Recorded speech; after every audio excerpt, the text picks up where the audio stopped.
Time now for our Life and Info segment, where we focus on information we do hope will be useful for your everyday life. Today we're going to talk about a serious subject and a health issue that touches many people in one way or another. That is dementia.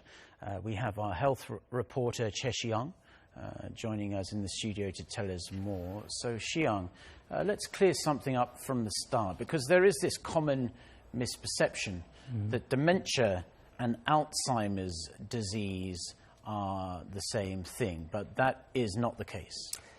No, Mark, that's not the case. Dementia refers to a broad category of brain diseases, and Alzheimer's disease is one of them and the most common type. Right. Now, South Korea's Ministry of Health and Welfare and Korean Academy of Medical Sciences say Alzheimer's disease makes up the majority of cases, followed by vascular dementia and other degenerative diseases.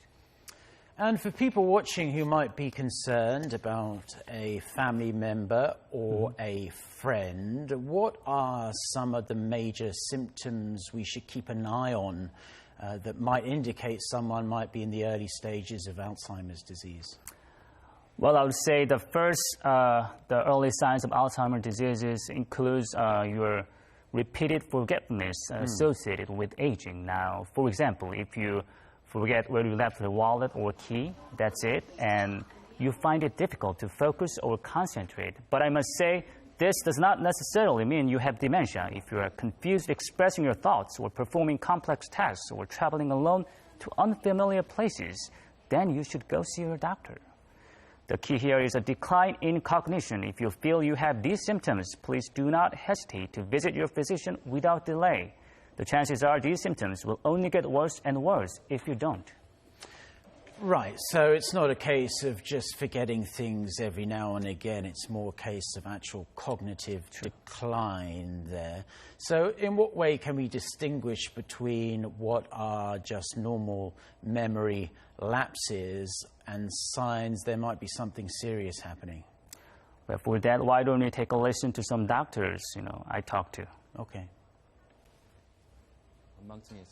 If I give you a hint and you recall whatever you forgot, it could be a natural memory lapse.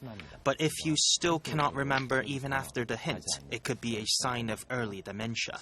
If you have dementia, you will also have problems communicating, calculating things, or navigating the roads. Okay, well, that was a clear explanation from a doctor, a medical expert in the field of dementia and Alzheimer's disease. I'm also curious to know, though, whether it's true, whether there is any association between certain types of people are more prone in their later life to develop dementia. Well, Mark, what you said is true. Now, experts say if you're hard of hearing, you are more likely to get dementia than others. And if the hearing loss is so great, you can talk with somebody in front of you, like how we're talking right now, then you are 4 times more likely to get dementia. Right. Now, let's again turn to our doctor and see what he can say about why this is the case. We hear and learn from the outside world. Hearing stimulates our brain, but if we can't hear, there's no stimulation. If we can't talk, we remain disconnected and alone. We spend less time using our brain, and dementia begins to develop.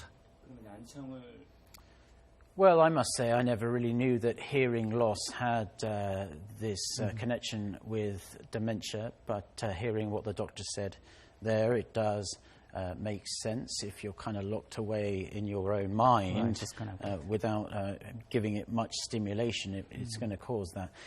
Are there any particular ways or methods that the medical profession advise that we can take in terms of our lifestyle and whatnot to hopefully prevent ourselves from developing dementia later in life?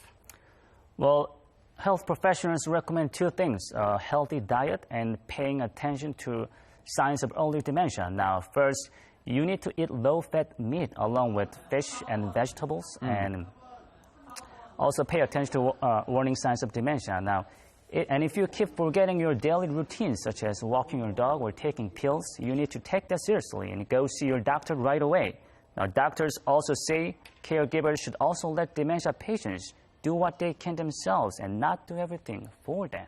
Well, I'm sure the patients themselves would appreciate that as well, to have some independence.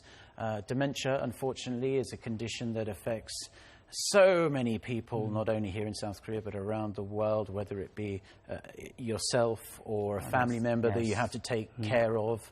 It's a very terrible and sad health condition, and hopefully one day they can come up with a cure or better treatment for it. As always, Si-young, thank you very much for coming in today and sharing your information with us. My pleasure.